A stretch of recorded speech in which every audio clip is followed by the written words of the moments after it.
la bipartición, lo que es hacia un lado, lo que es el área digestiva, que es lo que ya habíamos revisado en el primer semestre, y ahora pues estamos por entrar a lo que es el área pulmonar. En el área pulmonar, obviamente, todo empieza por cavidad bucal y también en la cavidad nasal. Va a haber una división de áreas en el sentido de que por un lado se irá líquidos y alimentos y hacia el otro se conducirá lo que corresponde a netamente aire. Porque el aire se va a generar, se va a captar por parte de él las moléculas de oxígeno. Y esto va a ser en la unidad funcional de los pulmones. ¿Cuáles eran las unidades funcionales de los pulmones? Alveolos. Los alveolos. Los alveolos. Los alveolos son tan finos, pero tan finos, que tienen un grosor basado en ¿qué? Son como globitos, ¿verdad? Quiero ser de una célula. Una célula había dicho yo. Correcto. Son supremamente finos, son tan finos que tienen el grosor de una sola célula. Imagínense ustedes tener unos globitos tan finos que su grosor es una célula. Si una célula se rompe el alveolo, ¿ya? Entonces se desinfla ese alveolo. Les voy a mencionar un problema que pueden haber en los pulmones para que saquen una asociación y una relación. En los pulmones normalmente hay un grado de presión, es decir, que entra el aire, los alveolos se llenan en cada lobo pulmonar, en cada lado pulmonar, y estos alveolos, al estar llenos de aire, en el entorno de ellos, como vimos en parte del video anterior, en el entorno de ellos había vascularidad. Esta vascularidad tenía la finalidad de conducir hasta el alveolo sangre desoxigenada y conducir sangre que se va a transformar en sangre oxigenada, es decir, sangre arterial y sangre venosa. Si estamos hablando de arterias, estamos hablando de cuando son tan pequeñas que cambian el nombre y se les llama arteriolas. Y si estamos hablando de venas, imagínense un alveolo que esté irrigado, cuán finos serán esos vasos sanguíneos, que estaremos hablando de vénulas. Entonces tenemos arteriolas y vénulas que están en la circunferencia de este alveolo, que están circundando, algo así como una malla o red de pescar alrededor del alveolo. De allí que es importante que el alveolo no sea grueso, para que por ósmosis, por atravesar las moléculas de oxígeno, el alveolo, que contiene aire, estas moléculas de oxígeno son captadas y atrapadas por parte de los glóbulos rojos, porque sabemos que los glóbulos rojos eran muy ricos en algo. ¿En qué eran ricos los glóbulos rojos? Hemoglobina, hierro. Hemoglobina, correcto. ¿Y la hemoglobina qué tenía como constituyente principal la hemoglobina? El hierro. Fe, o sea, hierro. Entonces, este hierro en presencia del oxígeno, ¿qué se transforma? La hemoglobina en presencia del oxígeno, ¿en qué se transforma? Se oxida y se transforma en oxihemoglobina. Oxihemoglobina, ¿ya? El hierro en presencia del oxígeno se transforma en oxihemoglobina. Es importante el hierro que esté constituyendo a la hemoglobina, porque la hemoglobina en su constitución del glóbulo rojo, a su vez, al pasar esta célula junto a una capa tan fina como lo es la del alveolo, es capaz de atrapar o alar cual imán al metal. Ala las moléculas de oxígeno de ese aire que está contenido dentro del alveolo. Entonces lo ala, lo jala y le capta sus moléculas de oxígeno para así disiparlas alrededor de todo el cuerpo. Y lo mismo, en el momento en que da esta captación, libera el CO2. Entonces se desprende el CO2 y a la vez capta el oxígeno. Se reconstituye, se reoxigena. Y esto pues va a favorecer la oxigenación corporal. Ayer estábamos hablando que mientras menos células sanguíneas existan, mayor actividad respiratoria y mayor actividad cardíaca. Si hay menos concentración de glóbulos rojos, los que quedan, los pocos o medios que hayan en cantidad de glóbulos rojos,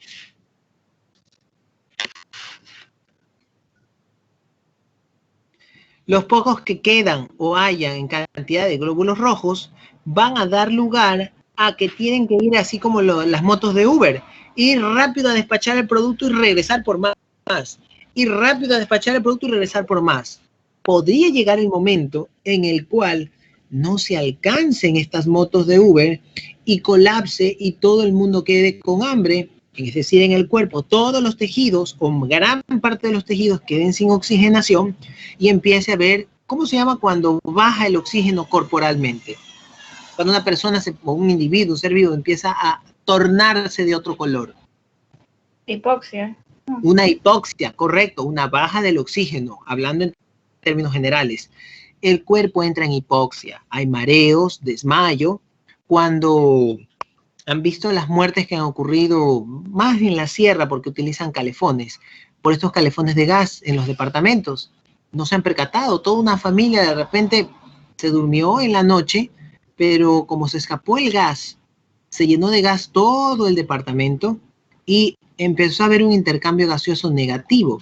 Ya había poco oxígeno en el ambiente y se quedaron dormidos y se asfixiaron. No se dieron cuenta, solamente se quedaron dormidos y murieron. Murieron asfixiados porque no podían captar oxígeno y tenían la presencia de gas metano en el ambiente y eso pues no es oxígeno y por ende se fueron asfixiando lentamente. Llegó un momento en que no se puede captar. Esa es una circunstancia. Otra circunstancia es que un individuo con poca salud, es decir, con anemia, al no tener suficientes glóbulos rojos, tampoco tendrá suficiente hemoglobina. Y al no haber suficiente hemoglobina y cantidad de glóbulos rojos, el cuerpo trata de equilibrar, trata de oxigenar más y esfuerza, y se esfuerza los pulmones porque hace que respire más veces por minuto para suplir la oxigenación. El cuerpo, perdón, me engalillé. El cuerpo hace que el corazón lata mucho más veces por minuto para hacer que vaya y regrese el flujo sanguíneo, reparta oxígeno y regrese con CO2, reparta oxígeno y regrese con CO2. Eso hace el cuerpo tratando de compensar una descompensación por falta de glóbulos rojos, es decir, que se vaya a traducir en una hipoxia. Un estrangulamiento es diferente, una intoxicación con gas metano entonces es diferente, todo está normal, lo que pasa es que hay ausencia de oxígeno en el ambiente y el individuo al no saberlo, al no darse cuenta, muere asfixiado. Lo otro es cuando una soga está estrangulando o cerrando el paso de la tráquea, el aire, y el individuo no puede respirar. Los condenados a la horca se ahogaban por su propio peso y entonces esa tráquea al no poder inhalar aire no había funcionamiento por más bien que se encuentre la cantidad de glóbulos rojos, por más bien que se encuentre el parénquima pulmonar, no entraba el aire. Esos alvéolos no se llenaban, no había intercambio gaseoso y el individuo tenía hipoxia y de hipoxia empezaba a haber un descontrol y terminaba con una muerte por anoxia sin oxígeno. Entonces, estas situaciones patológicas pueden ser dependientes de un mal funcionamiento por deficiencias, ya sea en sangre, también pueden haber deficiencias en el mismo pulmón, puede haber un pulmón alterado, un cáncer, una metástasis. En los seres humanos, especialmente las mujeres, cuando hay cáncer de mama, hay mucha facilidad de que exista metástasis y que estas células neoplásicas por la misma sangre lleguen a otros puntos e invadan, colonicen otros lugares además de las mamas. Puede ser el mismo hueso o puede ser los pulmones. Los pulmones son altamente favorables para que exista metástasis. Y cuando hay una metástasis cambian los tejidos, es decir, los alvéolos, como los estamos relatando, tráquea, bronquios, bronquiolos, alvéolos, toda esta estructura normal empieza a ser diferente. Los alvéolos dejan de ser tan gruesos como una sola célula y empiezan a ser cambiados por tejidos gruesos que no tienen ninguna función en captar aire y peor aún dejan que el aire perfunda los vasos sanguíneos, o sea, altera la estructura, empiezan a crecer masas por todos los lados pulmonares y cada vez el pulmón del 100% que tenía para trabajar y para hacer intercambio gaseoso baja a un 80, un 70, un 60 y el individuo termina muriendo por deficiencia en estructura y funcionalidad mecánica de la respiración. Cuando había lo del coronavirus, la estructura pulmonar empezaba a deteriorarse. ¿Cuáles son los lobos pulmonares más grandes de los seres vivos? Porque podemos aplicarlo a los animales y al hombre. Los pulmones más grandes o los lobos pulmonares más grandes del individuo, ¿dónde están? Están, hablando de cuadrúpedos, ¿están hacia la cabeza o están hacia la cola? Obviamente hablando de la parte distal del tórax. No hablo que los pulmones están en cola. Perdón, no lo oí. Sería más cerca de la cola, si solo hasta la parte del tórax, sería la parte más alejada de la cabeza. Correcto, la parte más alejada de la cabeza. Exactamente, allí están los pulmones, los lobos pulmonares más grandes y desarrollados. Háganme cuenta que los pulmones son algo así. Ay, pasó un camión. Que los pulmones son algo así como un triángulo.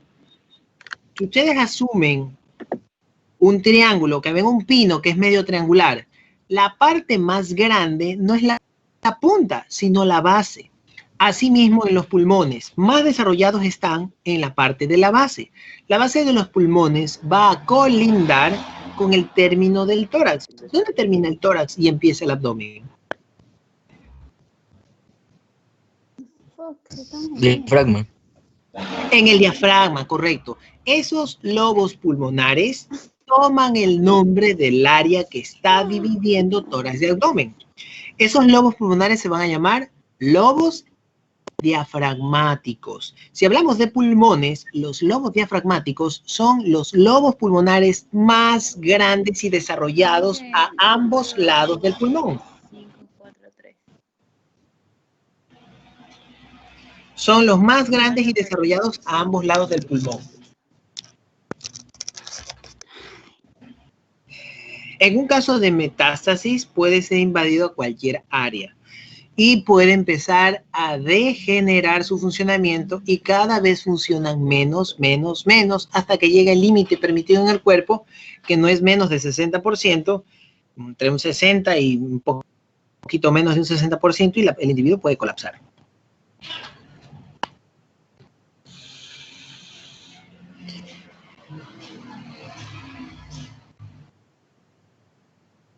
Entonces, todo esto se tiene que dar con una anatomía eficiente, la estructura normalmente desenvuelta y preparada para cumplir su función.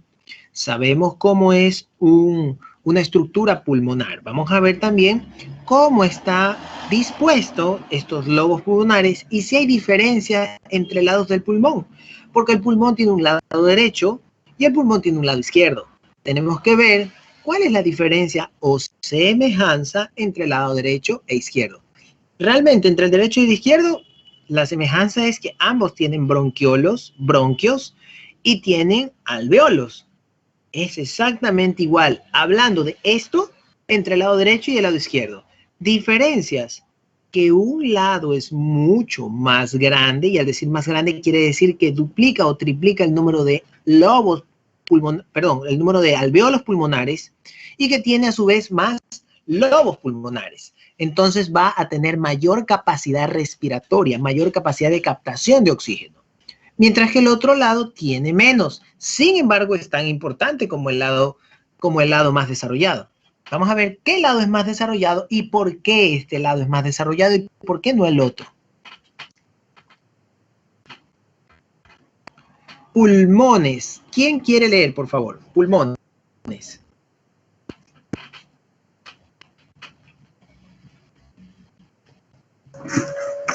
Se ubican dentro de la cavidad torácica, delimitadas por la columna vertebral en el lado dorsal, por el esternón ventralmente, cranealmente por la escápula y el húmero, caudalmente por el músculo diafragmático y lateralmente por las costillas y los músculos intercostales. En la zona medial se encuentra delimitada por la tráquea, esófago y corazón.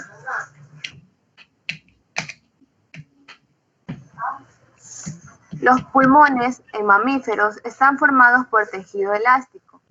Engloba a todo el árbol bronquial y las zonas de intercambio de gases. La zona media que abrazan los pulmones se denomina mediastino. El pulmón derecho está formado por 4 lóbulos: craneal, medial, caudal y el accesorio en contacto con el mediastino. Se movió. ¿Dónde estaba? Ah, ok. Y el pulmón izquierdo por 2, caudal y craneal. El ilio pulmonar es la zona de entrada y salida de estructuras al interior del pulmón. Está situado medialmente y entran en los bronquios. Vasos sanguíneos, tanto la arteria como la vena pulmonar. Vasos linfáticos y nervios. Por otro lado, los pulmones están rodeados de láminas de tejido seroso. Existe una lámina más externa e íntimamente unida a los pulmones llamada visceral. La más externa es la parietal y se denomina de diferentes formas según la estructura que contacta. La parte parietal costal, en contacto con los pulmones intercostales. La parietal diafragmática, en contacto con el diafragma. Parietal mediastínica, en contacto con el mediastino.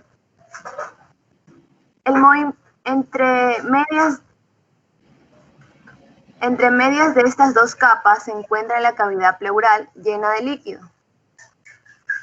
El movimiento de los músculos provoca una presión sobre estas capas y este líquido, haciendo que el aire pueda entrar o salir del pulmón como si fuese un globo. El líquido puede modificarse por infecciones o derrames que presionan el pulmón, provocando dificultad respiratoria. Ok. Entonces, ha descrito lo que corresponde a los pulmones. Los pulmones tienen un lado más desarrollado y uno un poco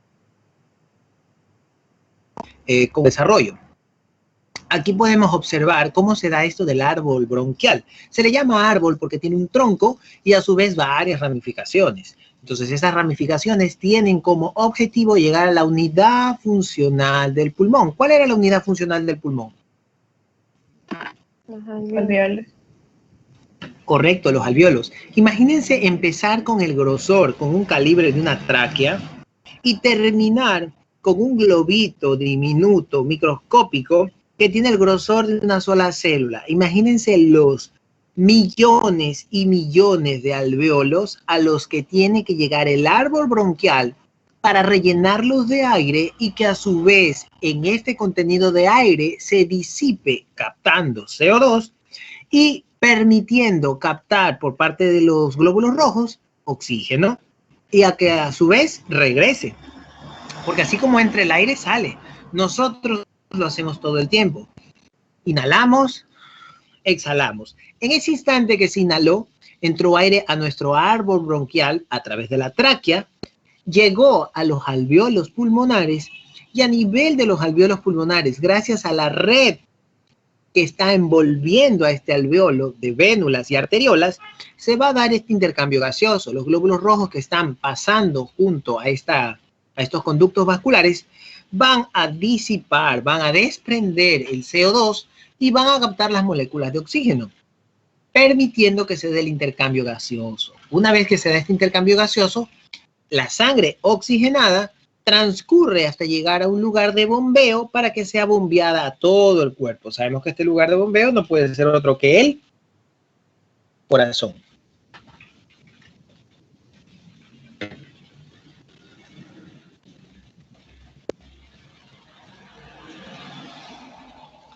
Voy a poner otro gráfico por acá. Pueden seguir leyendo.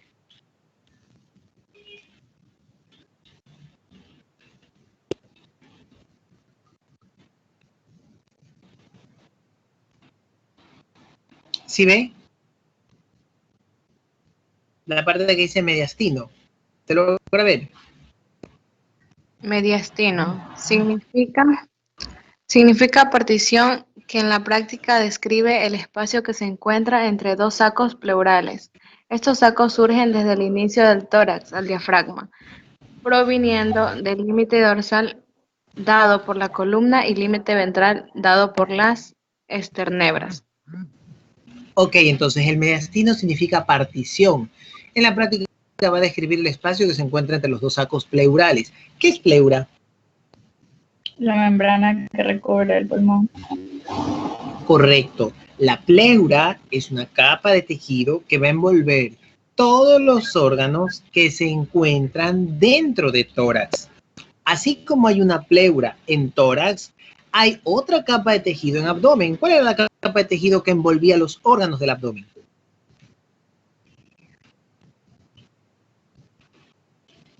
Cuando se rompe el apéndice da, aparte de apendicitis. Peritonitis. Peritoneo, correcto, peritoneo. Todos los órganos abdominales son envueltos por una capa de índole peritoneal. Y todos los órganos del tórax son envueltos por una capa de índole pleural. Entonces, la pleura va a estar constituyendo estos sacos. El mediastino significa la partición. En la práctica describe el espacio que se encuentra entre los sacos pleurales. Estos sacos surgen desde el inicio del tórax al diafragma, o sea, lo envuelven todo, proviniendo límites del lado de la columna y en la zona de las esternebras, o sea, del esternón. Aquí podemos ver este gráfico. Aquí podemos ver este gráfico. Aquí estamos observando. ¿Logran ver el cuerpo, la silueta del cuerpo de este animal? Cómo inicia como en una punta y finaliza como en una C o una U, como lo quieran ver. Este sería el diafragma. Inicia donde está el esternón, prácticamente su comienzo, y parte del comienzo de la columna dorsal. Continúa la concavidad en donde se va a albergar. Lo rosado es la semejanza del pulmón y lo rojo es la estructura cardíaca. Entonces pueden ver allí que dentro hay una finísima capa blanquecina que se logra ver que está delimitando. A eso le llamaremos pleura, ¿sí? Lo mismo el corazón, tiene una finísima capa blanquecina que se ve como un hilo, tanto en una foto lateral como en una foto anterior. En el caso del corazón también va a ser pleura, pero va a tener un nombre específico, se le va a llamar pericardio. Entonces, esta pleura que está envolviendo los pulmones va a delimitar y va a permitir que los pulmones estén en pleno funcionamiento y no tengan ningún tipo de lesión mecánica debido a su continuo movimiento. Pregunto, ¿los pulmones se están moviendo continuamente? Sí. Sí. Correcto, Sí. los pulmones, Sí. todo, exacto, todo el tiempo se inflan. ¿Se imaginan ustedes si no hubiese pleura? ¿Qué le pasaría a los pulmones si están en continuo inflado y desinflado? Inflado y desinflado. Mientras exista el inflado y el desinflado, la inhalación y la exhalación, va a haber vida, ¿verdad? Sí. Entonces, mientras haya vida, va a haber funcionamiento mecánico, ventilatorio, respiratorio. Si esto está dándose, quiere decir que hay una alta probabilidad de que los bordes de los pulmones entren o no entren en contacto con las paredes internas del tórax. Sí. Sí, y se imaginan que todo el tiempo esté rasmillándose ahí, raspa y raspa, raspa y raspa, respiro, inhalo, inhalo, inhalo, exhalo, inhalo, exhalo, inhalo, exhalo, rasmilla, rasmilla, rasmilla. Gracias a la pleura no se da este proceso de fricción, ¿ya? Gracias a la pleura no se da el proceso de fricción, es más o menos como cuando nos ponemos medias.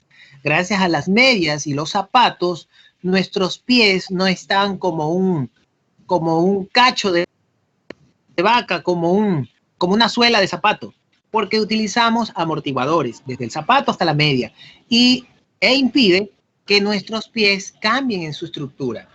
Y sin embargo, algunos tenemos callos, ¿ya? Porque son atletas, porque corren, por diversas actividades, por peso, ¿ya? Entonces, el modelo, el diseño corporal, ha constituido una capa de tejido pleural que va a estar envolviendo a los pulmones y al corazón, protegiéndolos de su movimiento. Porque el movimiento no lo pueden parar ni enlentecer. Lo que se puede hacer es proteger, poner aislantes, poner divisorios, separadores o lubricantes. En el caso de la pleura, tiene un líquido denominado líquido pleural que se va a encargar de humedecer y mantener al mínimo la fricción entre las paredes torácicas internas y la pleura pulmonar, haciendo que entre estos, por más que se inflen los pulmones, no exista fricción, porque en el momento en que hay fricción hay desgaste, y en el momento en que hay fricción hay cambio de tejido. Imagínense los lobos, los alvéolos pulmonares que constituyen estos alvéolos, van a cambiar de estructura, se van a volver gruesos, duros, imposibilitando el intercambio gaseoso. Entonces eso hace la pleura. Lo que hace es proteger a esos pulmones, impidiendo que se desenvuelva un proceso de cambio de estructura debido a la fricción, y la fricción debido al funcionamiento, y el funcionamiento debido al cumplimiento de la fisiología respiratoria, y el cumplimiento de la fisiología respiratoria es ineludible para mantener la vida. El mediastino es el espacio que queda entre los dos sacos pleurales en su centro y que será dividido en 3 segmentos: craneal, medio y caudal, y subdividido en dorsal, ventral, los pulmones. Aquí estamos viendo la zona mediastínica. El mediastino, tenemos mediastino craneal, todo lo que está hacia adelante, mediastino caudal, todo lo que está hacia atrás, hablando del tórax, mediastino dorsal, porque está adosado a la columna, y mediastino ventral, porque está adosado al esternón. Estas son zonas del mediastino, o áreas en las cuales se va a encontrar el mediastino. El mediastino, en todo el centro, se le va a denominar aquí, como dice la palabra, mediastino medio. La peculiaridad es que el mediastino medio tiene una gran cantidad de estructuras funcionales u órganos funcionales dentro del tórax. A nivel del mediastino, topográficamente hablando, se va a encontrar el corazón, se va a encontrar los vasos sanguíneos que llegan y salen del corazón, que salen de la base del corazón. Se van a encontrar los vasos sanguíneos, cómo están ya disponiéndose a discurrir hacia todos los lugares del cuerpo. Se van a encontrar los pulmones, se va a encontrar el esófago, ¿ya? Entonces, justo a nivel del mediastino medio, convergen, confluyen la mayor cantidad de áreas torácicas. ¿Alguna pregunta al respecto? ¿Alguna duda?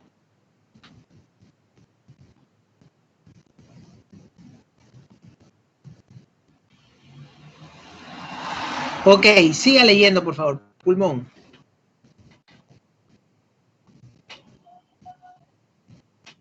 Son los órganos centrales de la respiración, uno derecho y otro izquierdo. Cada uno de ellos presenta cubrimiento de pleura visceral.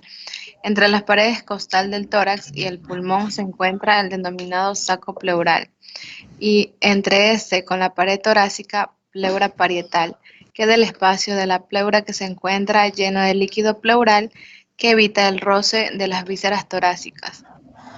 En los estados patológicos y después de la muerte, el líquido pleural se acumula. Los pulmones al tacto se presentan como una estructura similar a una esponja. El pulmón presenta una serie de cisuras profundas que lo dividen en lóbulos y están conformando el lado derecho con 4 lóbulos y el izquierdo con 2 lóbulos subdivididos. Derecho. 1. Lóbulo apical, llamado lóbulo craneal o anterior, y es bilobulado. 2. Lóbulo cardíaco o medio, llamado así por su relación con el corazón. 3. Lóbulo intermedio, el más pequeño, llamado lóbulo accesorio. 4. Lóbulo diafragmático o posterior, es el más voluminoso. Ok, entonces estamos describiendo que el lado derecho de los pulmones es el más grande y desarrollado, ya que va a constituir de un lóbulo craneal o lobo, un lóbulo craneal, un lobo junto al corazón, cardíaco, o medio, también llamado, un lobo intermedio, o llamado accesorio, un lobo diafragmático, que es el más grande. Ya mencionamos que los lobos más grandes en ambos lados del pulmón van a ser justamente los que están junto al diafragma. Es ahí por qué se llaman lobos diafragmáticos. Estos lobos diafragmáticos son los que se van a encontrar mucho más desarrollados y que van a obtener mayor capacidad ventilatoria de el área o de la zona pulmonar, favoreciendo, facultando que se dé un mayor intercambio gaseoso a este nivel. Y esto a su vez hará que la funcionabilidad se encuentre al 100%. Si hay una merma, si hay una disminución en las funciones de los pulmones, obviamente mientras más grande sea el pulmón afectado, mayor será la proporción del problema. No es lo mismo afectar un lobo apical, o también llamado craneal o anterior, o afectar a un lobo cardíaco, o también llamado un lobo medio, o afectar un lobo intermedio, o también llamado accesorio. Todos los nombrados recientemente son mucho más pequeños y un lobo diafragmático es mucho más grande. Muchas veces puede haber una lesión en los 3 primeros que se mencionó y el cuarto lobo, que es el más grande y desarrollado, está intacto y el animal puede mantener un equilibrio respiratorio. Pero si ocurre lo contrario y los lobos diafragmáticos son los lesionados o deteriorados en su capacidad ventilatoria y que no cumplen su fisiología, el individuo está sumamente supeditado a un diestrés respiratorio. Un diestrés respiratorio, estaremos hablando de que está con un proceso ventilatorio malo, un proceso ventilatorio irregular. Está con lo que se conoce como una disnea. Disnea es un proceso respiratorio anómalo, un proceso respiratorio restringido, un proceso respiratorio que no favorece un intercambio de aire o de oxígeno normal, sino que es muy forzado, que es muy desgastante, que es algo que no se puede mantener por mucho tiempo. Llega un momento en que ya el individuo colapsa y ya no puede seguir respirando de esa manera. Bien, entonces vamos a verlos. Se subió demasiado. Ahí está. Ahí tenemos el lobo craneal. Vemos la porción de la tráquea. Obviamente la cabeza está hasta ese lado. El lobo craneal, el lobo medio, el lobo caudal o llamado diafragmático. Son 4. ¿Cuál nos está faltando aquí?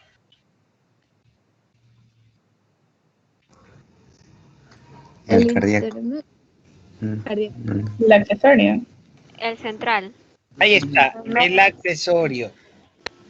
¿Sí? Entonces tenemos el craneal, el medio, el accesorio, el caudal o diafragmático.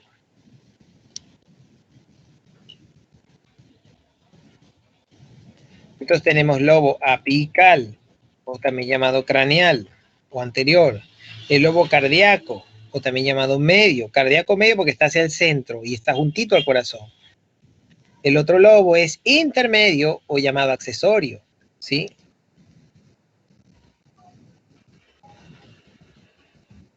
Ahí está. Entonces, el lobo accesorio,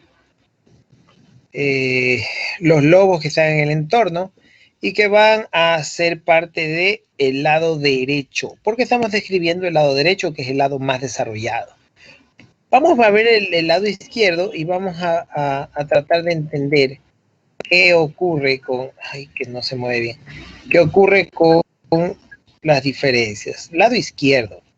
El lado izquierdo vamos a tener 2 lobos pulmonares, el lobo apical y el lobo diafragmático. El lobo apical, o también llamado craneal, va a ser bilobulado, es decir, que de él se va a desprender un lobo más. Este lobo va a ser conocido como el lobo cardíaco o lobo craneal. Entonces tenemos el lobo apical craneal y el lobo apical caudal. Ambos son catalogados como apicales. Es un solo lobo. Si ustedes van a literaturas anatómicas antiguas, estamos hablando de los años 80, 70, ustedes van a encontrar que la división del pulmón izquierdo va a estar dada por tres lobos pulmonares, pero esa nomenclatura cambió y en la actualidad solo se habla de dos. ¿Podríamos decir que hemos perdido un lobo pulmonar? No, simplemente que la ciencia dejó de describirlo de forma independiente al lobo apical caudal y lo sumó dentro del lobo apical craneal, haciendo de cuenta que es uno solo, que se subdivide entre craneal y caudal, pero ambos corresponden a un solo lobo denominado apical. De allí el que sí es independiente, hablando de lobo, va a ser el diafragmático, que continúa haciendo que cuente o que conste el lado izquierdo de dos lobos pulmonares, el lobo anterior o craneal, que se subdivide en apical craneal, apical caudal, y el lobo diafragmático. Pregunto, ¿por qué deducirían ustedes que un lado de los pulmones está más desarrollado y tiene más lobos, mientras que el otro está menos desarrollado y tiene dos lobos solamente? En el uno hay 4 y en el otro hay 2. ¿Por qué? Porque de un lado está el corazón. Correctísimo, muy bien, porque de un lado se va a encontrar el corazón. ¿El corazón tiende a estar de qué lado? ¿Del derecho o del izquierdo? Derecho.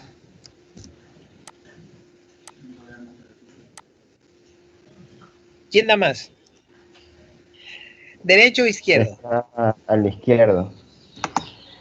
Ya, y si está al lado izquierdo, ¿en qué repercute para que los pulmones tengan alguna repercusión?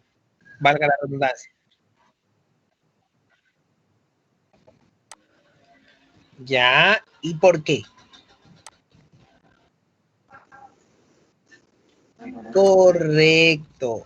El corazón no le deja suficiente espacio al pulmón hacia el lado derecho, perdón, hacia el lado izquierdo, haciendo que los lobos pulmonares no tengan mayor capacidad de desarrollo, porque comparten espacio con el corazón, mayoritariamente. Mientras que el lado derecho no tiene mucho la presencia del corazón y simplemente comparte vecindad. Y el espacio de los pulmones puede estar, puede permitir mayor desarrollo de lobos. Entonces tenemos un lado que sería el derecho con mayor cantidad de lobos pulmonares y un lado que sería el izquierdo con menor cantidad de lobos pulmonares. Voy a hacer una pregunta con piola, por decirlo así, una pregunta poco probable, pero la hago. Si alguien recibe una puñalada en el tórax, ¿cuán grave será la puñalada dependiendo del lugar? Si es del lado derecho o si es del lado izquierdo, hablando del proceso respiratorio, ¿cuál afectará más la respiración? Derecho. ¿Por qué sería el derecho? Porque ahí está el pulmón Que tiene más lóbulos. que abarca más. Correcto. Trabajo. Del lado derecho habrá mayor número de lobos pulmonares, es decir, que habrá mayor posibilidad de generar mayor daño, mientras que del lado izquierdo, al haber solo 2 lobos pulmonares, habrá menor capacidad de hacer daño. Esto en pura teoría, pero en la práctica cualquiera de las 2 puñaladas, ya sea derecho o izquierdo, puede terminar con la muerte rápida, ¿ya? Pero la lógica es esa, sí, el lado derecho tiene mucho mayor desarrollo de pulmones y si hay una lesión allí puede afectar mucho mayormente el proceso respiratorio, mientras que si es del lado izquierdo lo afecta en un grado menor, pero no significa que no lo afecta, ¿ya? Pero lo afecta de forma mecánica en menor porcentaje. Solamente es una colación para afianzar bien la idea de qué lado hay mayor cantidad de lobos pulmonares.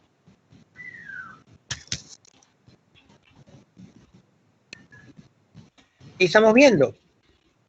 ¿Qué ven? ¿Ven 3 o ven 2? 3. ¿Ah? 2. ¿Cuáles son esos 2? lóbulo craneal y el lóbulo Y el caudal. caudal. Y el craneal que se divide en dos. Exacto. El lobo apical craneal se divide en apical craneal y apical caudal, que lo están viendo ahí, el 6 y el 5. Ahí tenemos el que va hacia la cabeza más directamente, el 5 es el lobo apical craneal. Y el que le sigue es el apical caudal. De allí ya logran ver, estoy buscando la flecha y se me desapareció la flechita. Ya, logran ver este espacio de aquí. Este pequeño espacio es el área que genera la unión, la convergencia del pulmón apical craneal con el pulmón apical caudal. Solo este borde los mantiene juntos o unidos. Gracias a este borde fue que se desmotivó la descripción de decir que hay 3 lobos pulmonares del lado izquierdo. Ay, los pepinos. Dejemos que pasen los pepinos, los tomatillos.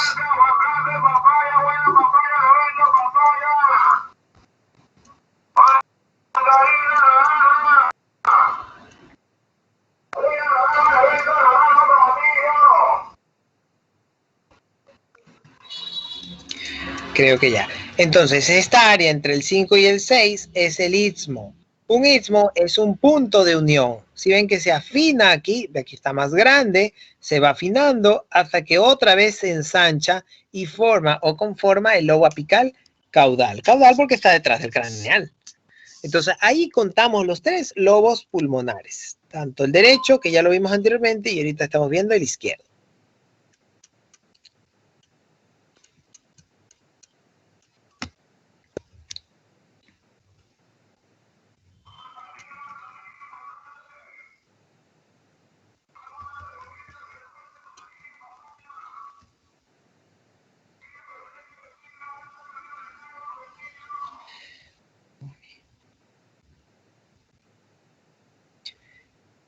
Ok, ¿quién quiere leer, por favor?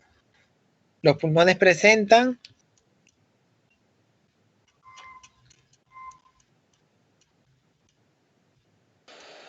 Los pulmones presentan para su descripción 2 caras, 2 bordes, una base y un vértice. Cara. Son 2, costal y mediastínica. Cara costal. Se relaciona con las paredes costales del tórax que conforman la caja torácica. Cara mediastínica. Está relacionada topográficamente con el mediastino y en ella se encuentra en su tercio anterior la impresión cardíaca. Bordes. Son 2, uno dorsal y otro ventral. Borde dorsal, convexo, grueso, relacionado con el techo del tórax. Borde ventral, irregular, delgado, sinuoso en la parte anterior y en él encontramos la escotadura cardíaca. Vértice de los pulmones. Se conforman de los lóbulos apicales respectivos de cada lado izquierdo y derecho respectivamente. Base del pulmón. Se forma de la cara diafragmática del lóbulo diafragmático respectivamente de cada lado pulmonar. Irrigación. Está a cargo de la vena y la arteria pulmonar respectivamente y también de las cavas.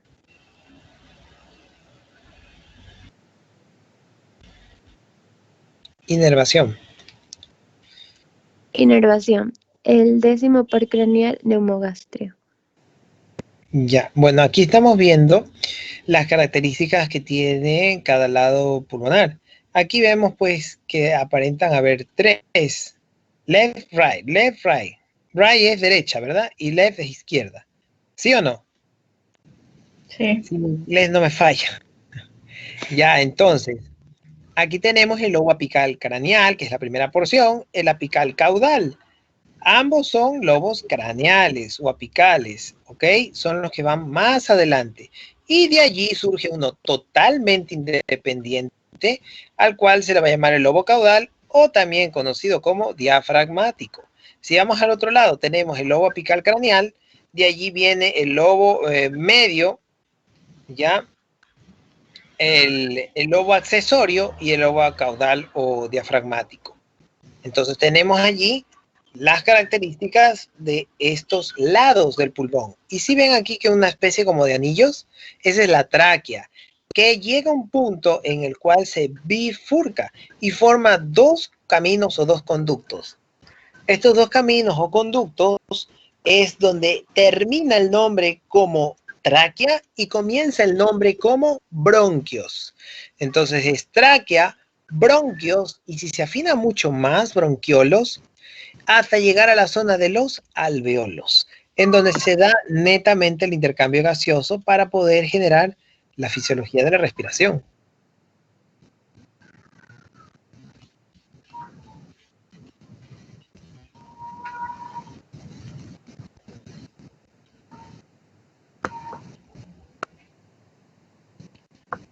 Bueno, ahí está una simple figura. Miren cómo una posible neoplasia puede alterar todo el patrón respiratorio. Si ven que en el centro una neoplasia que ha crecido y justamente en el entorno pulmonar y está empezando a ocupar espacio. Como ocupa espacio, hace difícil el proceso respiratorio que va de menos a más. O sea, primero empieza casi imperceptible y a medida que va creciendo, aumentando el tamaño de la masa, puede hacer sumamente dificultoso el intercambio gaseoso.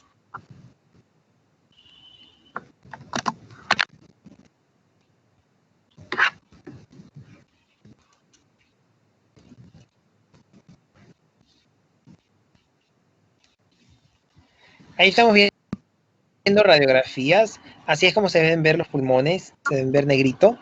El mediastino medio está justamente aquí en el centro. Ay, otra vez, aquí. Justamente aquí en el centro, el mediastino medio es el que se va a topar con muchas áreas anatómicas. Se topa con los vasos sanguíneos que entran y salen del corazón, en la base. Se topan con la tráquea y se topan con la región dorsal.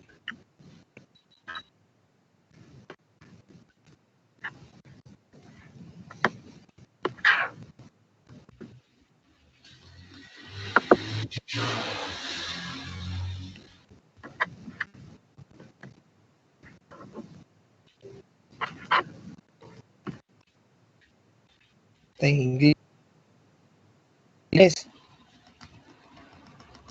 Bueno, aquí solamente apreciando la retirada de una masa que se encuentra adosada en la zona del parénquima pulmonar en un paciente, en un gato.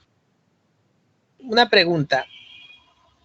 Para que se dé bien el intercambio gaseoso, el tórax es una cavidad de las varias que hemos estudiado. Si el tórax es una cavidad, pregunto, ¿es necesario, a diferencia del abdomen, que es otra cavidad, que tenga cualidades o características especiales que favorezcan la entrada y salida del aire? Menor esfuerzo. ¿Qué característica favorece la entrada y salida de aire de los pulmones con el menor esfuerzo?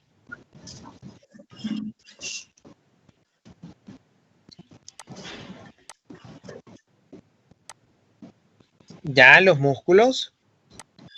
Sí, La ellos ayudan. expansión y contracción. El esfuerzo que se hace con los músculos de inhalar y exhalar. Eso es lo que mecánicamente se hace. Pero si hay alguna alteración dentro del tórax, que no es malformación de órganos, los órganos están muy bien, ¿qué podría acarrear?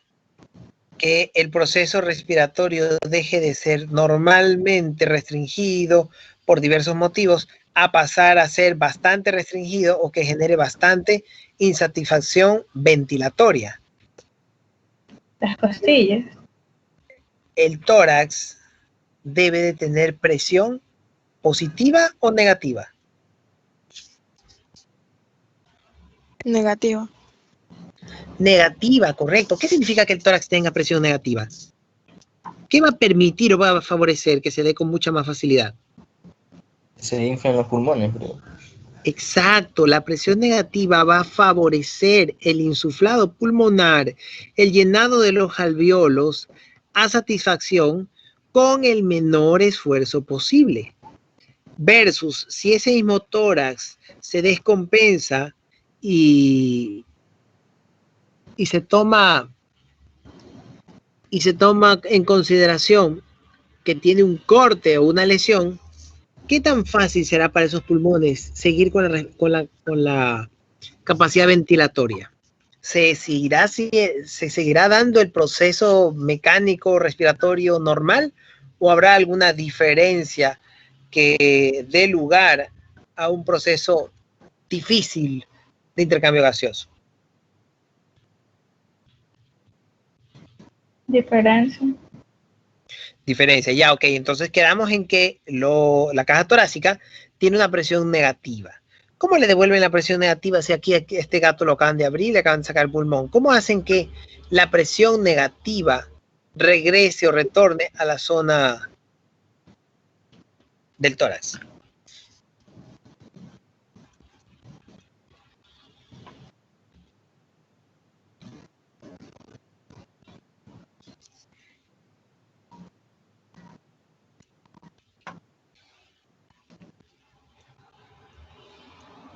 Eliminando el aire. Correcto, eliminando el aire. ¿Cómo puede eliminar el aire? Primero cerrando la incisión. El huecazo que hay que suturar las fascias musculares para terminar de cerrar ese tórax. De ahí, ¿qué procederá? No se lo tiene que entubar, un orificio que... Con un catéter, ¿o no? Claro, lo del entubado depende. En primera instancia, si se está operando, tiene que estar entubado. ¿Cómo devolvemos la presión negativa? La presión negativa la devolvemos, puede ser con un catéter.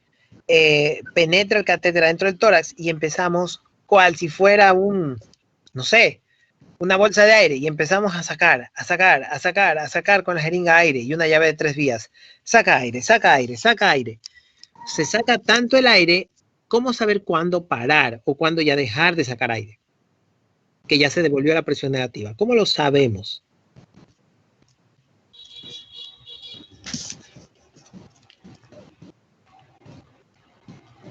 Por la jeringa. ¿Cómo?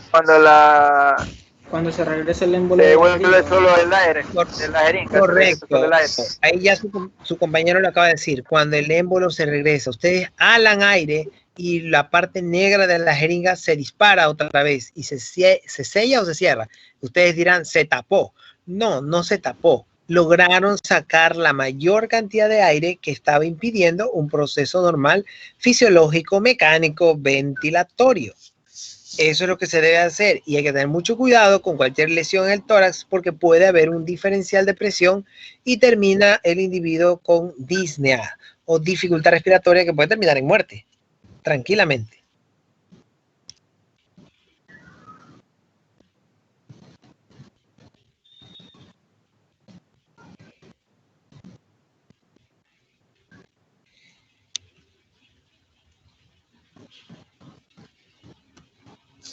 Aquí estamos observando en este gráfico, tenemos la apreciación del árbol bronquial, cómo se va redistribuyendo desde que empieza como tráquea, se hace árbol, se bifurca, tráquea, bronquios, de ahí se va haciendo bronquiolos, y ahora pues los alvéolos están como unidad fundamental de la constitución de los pulmones.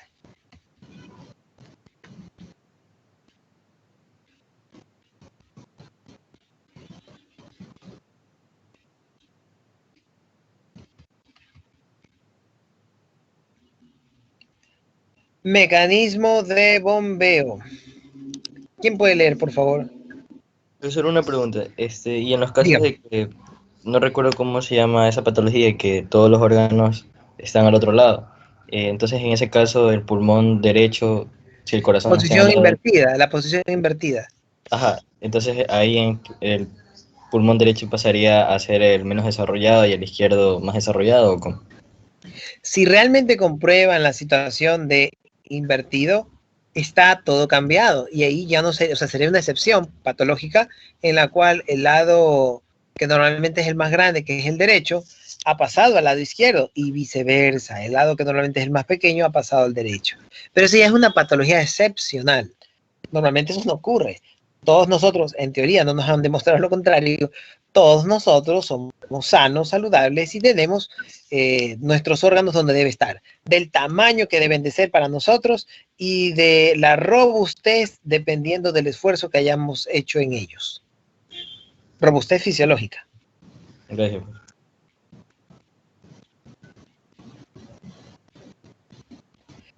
Mecanismo de bombeo. El movimiento de las pleuras crea una cámara de vacío en su interior. Provoca mediante una serie de cambios de presiones que el aire pase pasivamente al pulmón o se expulse. Durante la expiración se distienden los músculos intercostales y el diafragma, destruyendo la cavidad torácica y empujando al aire hacia afuera. Durante la inspiración, los músculos intercostales y el diafragma se contraen, tirando de la pleura y aumentando el espacio de la cavidad torácica. Esto crea una fuerza de succión o una presión negativa hacia el interior del pulmón, permitiendo la entrada del aire.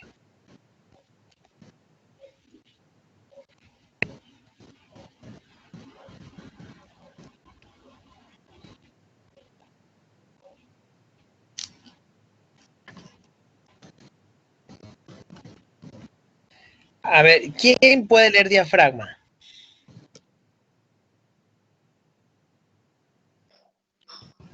Diafragma.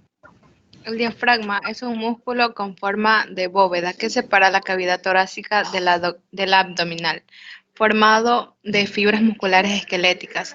Está atravesado por ciertos orificios que permiten el paso de ciertas estructuras. Hiato esofágico, agujero natural que permite el paso del esófago del tórax al abdomen. Hiato aórtico, pasa la arteria aorta, la más grande del organismo. Foramen caval, por él pasa la vena cava caudal. ¿Sigo? Ok, ya vamos a seguir. Entonces el diafragma sabemos que es un músculo. El diafragma sabemos que es un separador. El diafragma sabemos que es violentable solo por 3 estructuras que lo cursan, que lo atraviesan, que lo traspasan. Entonces este diafragma es mucho más robusto y grueso en su periferia, mientras que en su centro es mucho más fino. ¿Por qué es grueso o robusto en su periferia muscularmente hablando y en el centro es más fino? Para darle paso al hiato esofágico, al hiato aórtico y foramen caval. Correctísimo. Se afina y justamente prevalece, favorece que trascienda, atraviese, traspase el diafragma, el esófago, la arteria aorta y la vena cava. Entonces esos 3 elementos son los únicos capaces de traspasar al diafragma normalmente y anatómicamente. El esófago, en el momento en que entra en contacto con el diafragma y lo atraviesa, a ese punto específico se le denomina hiato esofágico. La arteria aorta, en el instante en que topa al diafragma, se le denomina hiato aórtico y traspasa y llega hacia el abdomen. Y la vena cava, en el momento en que topa al diafragma y lo atraviesa, se le denomina foramen de la vena cava. Entonces tenemos 2 hiatos que conduce el uno el esófago y el otro la arteria aorta, y tenemos un foramen que conduce o permite el traspaso de la vena cava caudal. Entonces esto se va a dar a nivel de la altura del diafragma.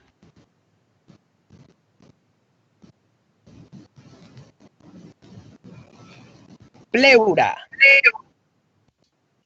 Siga leyendo, por favor. Pleura. La pleura es una membrana serosa que facilita el movimiento de los pulmones, de origen mesodérmico, que recubre ambos pulmones, el mediastino, el diafragma y la parte interna de la caja torácica. La pleura parietal es la parte externa en contacto con la caja torácica, el mediastino y la cara superior del diafragma, mientras que la pleura visceral es la parte interna en contacto con los pulmones. La cavidad pleural es un espacio virtual entre la pleura parietal y la pleura visceral. Posee una capa de líquido casi capilar. Ya. Entonces la pleura sabemos que está constituyendo el revestimiento de las áreas torácicas. Hay pleura parietal, una pleura que está recubriendo y que facilita que no se dé fricción. Y hay un líquido que se llama el líquido pleural que facilita la lubricación del corazón, de los pulmones que son áreas que están continuamente moviéndose. El corazón también al bombear sangre está moviéndose y generaría fricción. Y al organismo no le conviene que cambie que se dé la fricción y que gracias a la fricción se cambien las estructuras epiteliales o las estructuras de constitución tanto del corazón como del parénquima pulmonar. Y por eso desarrolló una pleura que lo envuelve y le protege y le lubrica en conjunto al líquido pleural. ¿Alguna pregunta hasta aquí?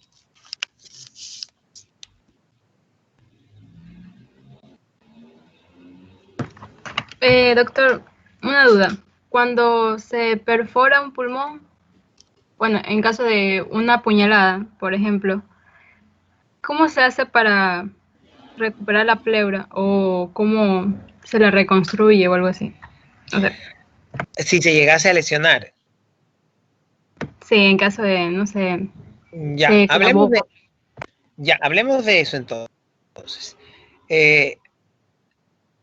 Me habla de pleura, no de diafragma, ¿verdad?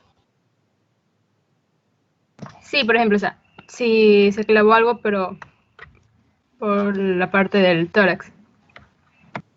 Ya, perfecto. A ver. Como la pleura es un tejido que está envolviendo las áreas, primero se debe tomar en cuenta qué tipo de lesión puede llegar a haber. Puede haber una lesión de índole bacteriana, fúngica, viral, cualquiera de estas que haya penetrado o haya llegado hacia la zona de la pleura y la esté contaminando o lesionando. Otro motivo puede ser un politraumatismo, un atropellamiento, una caída, en la cual la pleura haya recibido algún trauma o golpe o compresión.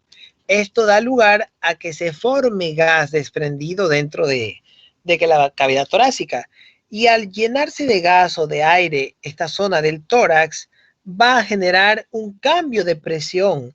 Va a dejar de ser tan negativa esta presión dentro del tórax y va a permitir que el espacio quede un poco ocupado por aire, haciendo de esto una patología que se conoce como...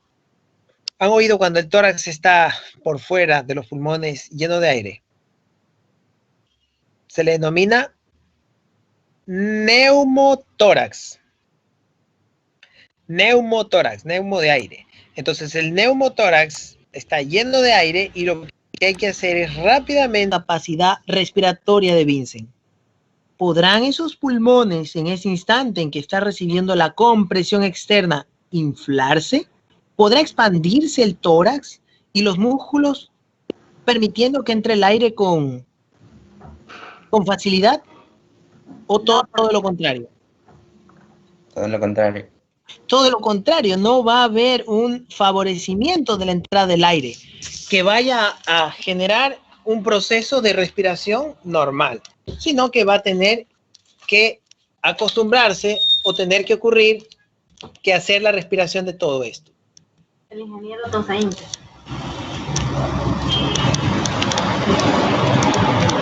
¿Qué? ¿En clase? ¿Sí? ¿Quién subió? ¿Quién le hizo pasar? ¿Quién lo recibió? No, el ingeniero que quiere hablar de esto con usted. Yo los intento. ¿No? Estoy ocupado. Ay, no hay cosa que más me moleste que me interrumpan en clase. Ya, perdón. Entonces, estamos hablando del proceso de intercambio gaseoso que va a no poder darse debido a una compresión. Entonces, en un neumotórax, lo que ocurre es que la facilidad de llenarse de los pulmones, de entrar el aire a los pulmones, va a ser no tan fácil. Va a ser sumamente difícil y cada minuto va siendo mucho más difícil. Y esto se va a traducir en algo que se conoce como diestrés respiratorio. Y este diestrés respiratorio va a desenvolver un proceso en el cual llegará un momento en que va a haber una hipoxia. ¿Se entiende el ejemplo o no se entendió? Sí. Repítalo, por favor. Ok. Si estamos ante un neumotórax, ¿ya? En el neumotórax, lo normal es que dentro del tórax estén todos los elementos respiratorios más los órganos anexos del tórax que comparten vecindad, hacia mediastino craneal, mediastino caudal, mediastino dorsal, mediastino ventral y mediastino medio. Esas son las partes topográficas de ese tórax. Dentro de ese tórax vamos a encontrar todos los elementos que lo van a estar rellenando. Corazón, pulmones, lado derecho, lado izquierdo, con sus distintos lobos, ya sean 4 para un lado y 2 para el otro. Árbol bronquial, tráquea, vasos sanguíneos de gran importancia, cava, aorta, todos esos elementos vasculares, esófago que va a transcurrir, que ya sabemos que viene desde la boca, el esófago, esófago a nivel del cuello, esófago torácico y esófago pequeñito abdominal. Entonces, todos estos elementos que están dentro del tórax van a delimitarse hasta llegar al diafragma, donde es atravesado o continúan su camino a partir de allí. Entonces, dentro del tórax, a más de estos elementos normales, empieza a surgir un aparecimiento espontáneo de aire, donde no debería haber aire. Empieza a llenarse todo de aire, haciendo que los pulmones no puedan llenarse. Y es el ejemplo que les daba de la gorda matosa con Stalin o Vincent.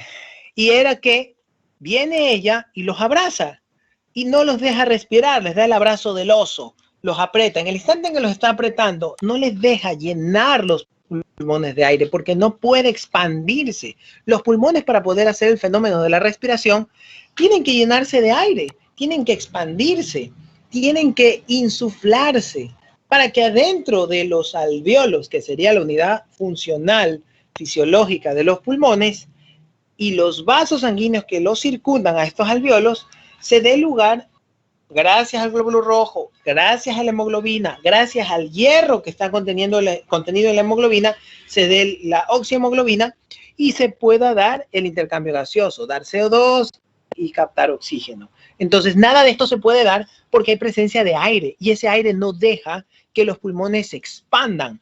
Simplemente se expanden lo que buenamente puedan. Y no es que se quede allí, sino que cada vez, cada minuto va aumentando más aire por fuera de los pulmones que imposibilitan que los pulmones se rellenen, que se aumente su dimensión de aire y se dé el intercambio gaseoso. ¿Ahora se entendió? Sí, profesor. Ya. Vamos a pasar a unos videitos como para tener unas ideas más concretas.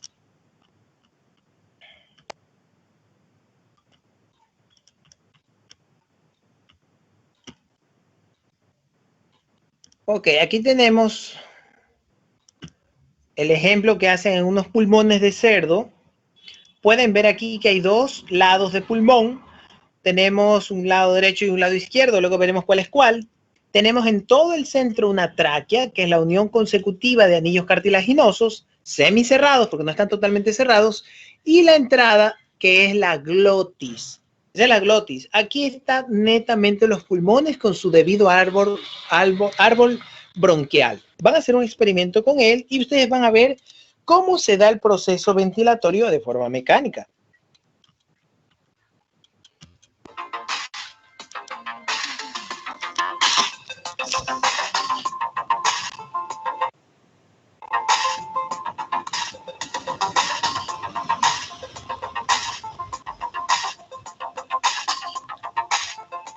Están allí metiéndole un tubo a la zona de la glotis porque normalmente por allí se va a llenar de aire. Entonces lo van a hacer pasar un aire como en condición de vida para que se vea la expansión de los pulmones, que es justamente lo que no se puede hacer en un neumotórax. Los pulmones no se pueden expandir y no se puede dar el intercambio gaseoso. Ahora vean.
Profe, ya ven.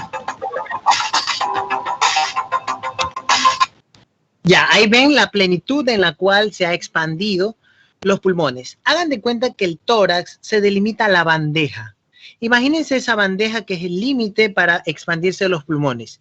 Imagínense si en ese límite alguien pone un peso sobre esos pulmones y no pueden expandirse. Eso es un neumotórax. Aire por fuera, en donde los pulmones, por más que intenten expandirse por el rellenado de aire, no sea fácil de llenarse. Y esto pues cada vez es más fuerte, la presión del aire que está por fuera de los pulmones, que empieza a aplastar a los pulmones y no los deja respirar. Esto también ocurre cuando los individuos que hacen buceo bajan demasiado profundo y pueden llegar a generar una compresión en la zona pulmonar que, a pesar de tener oxígeno, no pueden respirar, pueden morir. Entonces esto es de mucho cuidado y de conocimiento general.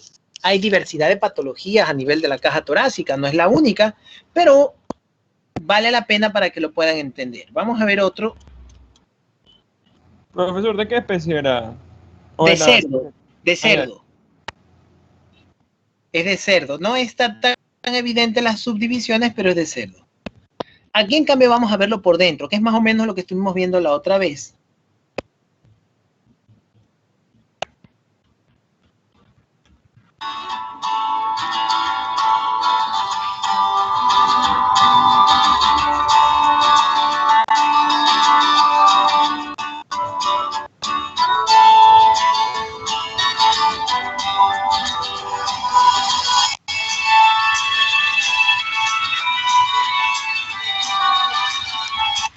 Logran ver esa especie como cavernas y más cavernas y se meten en una caverna y hay más cavernas.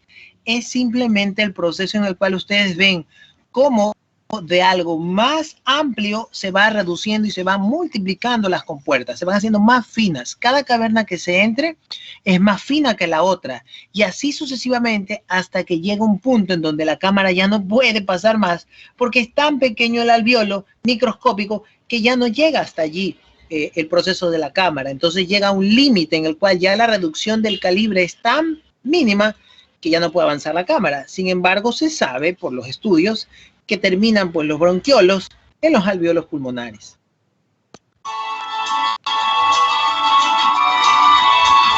Todo este recorrido que ustedes ven de caverna más caverna más cavernas es el árbol bronquial que empezó como tráquea, glotis, tráquea, bronquios. En el lugar donde se divide la tráquea pierde su nombre porque se separa en dos y estos dos troncos se les denomina bronquios. El uno va al lado derecho y el otro va al lado izquierdo. Y estos a su vez se seguirán subdividiendo y a medida que se subdividen es para hacerse más pequeños y reducirse más el calibre hasta que llega al punto en donde se conecta tan solo con el alvéolo.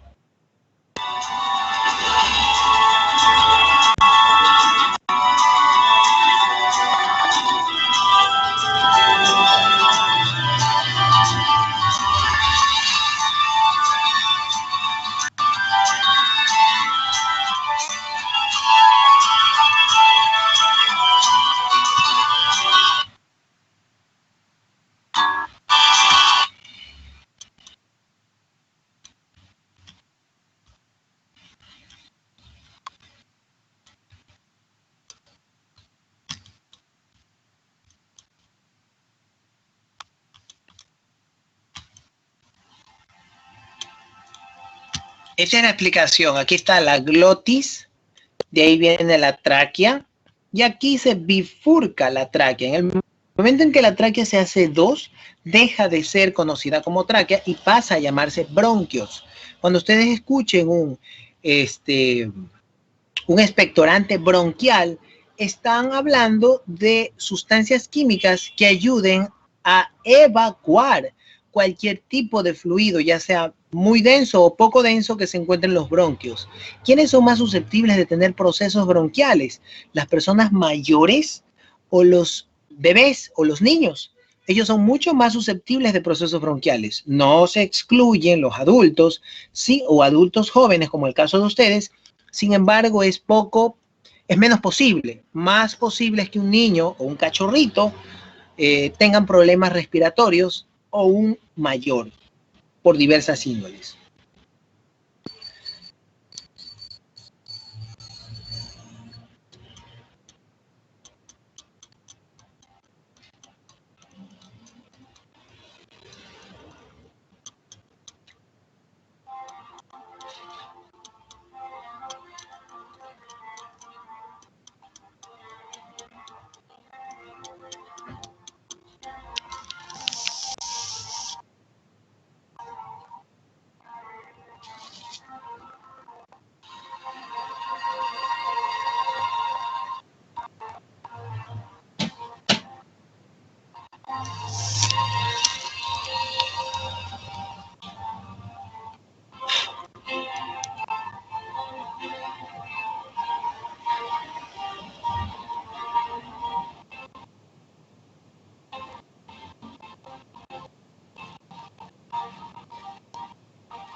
Ok, entonces hemos visto los dos videos que nos permiten entender o acoplar la conversación de la clase con respecto a lo que corresponde a área respiratoria, ventilatoria. ¿Alguna pregunta con respecto a esto, vías respiratorias?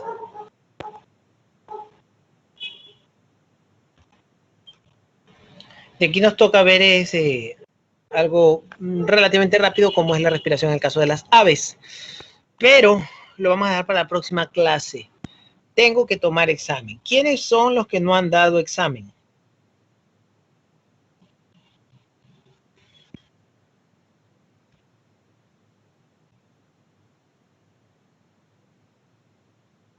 ¿Me oyen?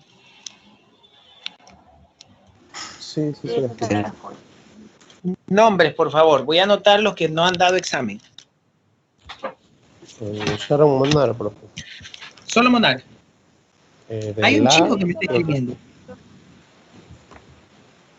O sea, sí, es que no sé qué le habrá pasado a mi compañera. Hay un joven que me está escribiendo. No tengo en claro si es de primero o segundo semestre, pero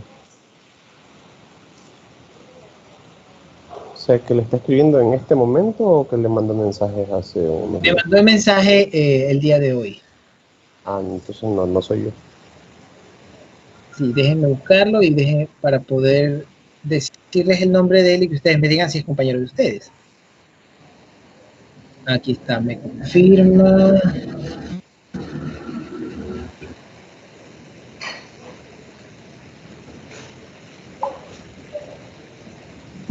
Eduardo Andrade.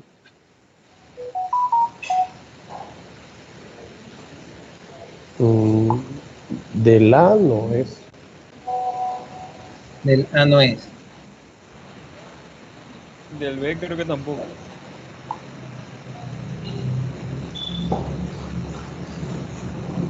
Monar, ¿está presente Monar?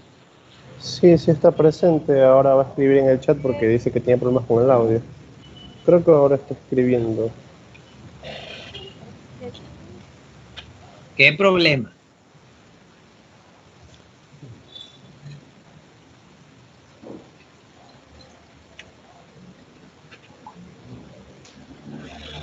Sí, ahorita escribió en el chat.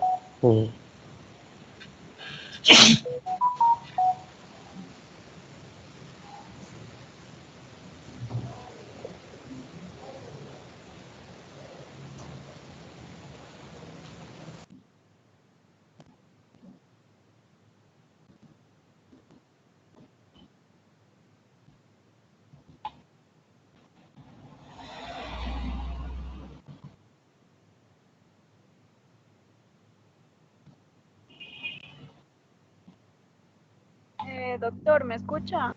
Sí, oigo. Ya, entonces soy Monar, yo no pude dar el examen. Ya, perfecto. Entonces solamente está Monar. Según yo, habían 3 que no habían dado. Pero no importa, yo hasta hoy tengo el límite de esperar. Entonces hoy día les voy a tomar. El que no dé, simplemente que vaya a pedir a la universidad cómo le toman, si es que le toman o se va directo a recuperación.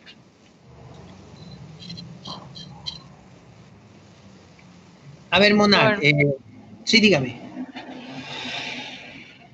Yo tengo una pregunta, pero es que es sobre las labores.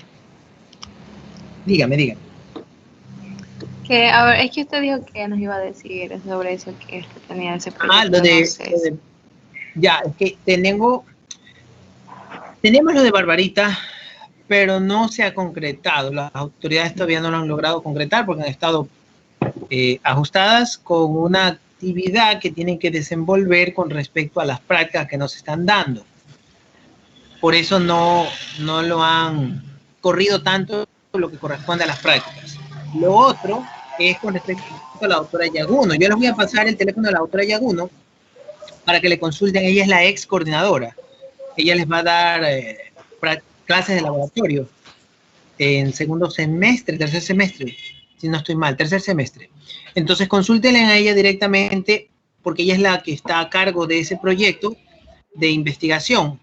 Entonces para ver si lo desarrollamos y y creo que tiene buen talante para ver cuántos podrían participar. Ya les voy a pasar el número de teléfono de ella para ver si están en posibilidades de hacer. Ah, ya, gracias. Sí. Mister, Sí, dígame. buenas tardes, Ceballos. Es que yo quisiera saber lo de, porque yo no salía en el link.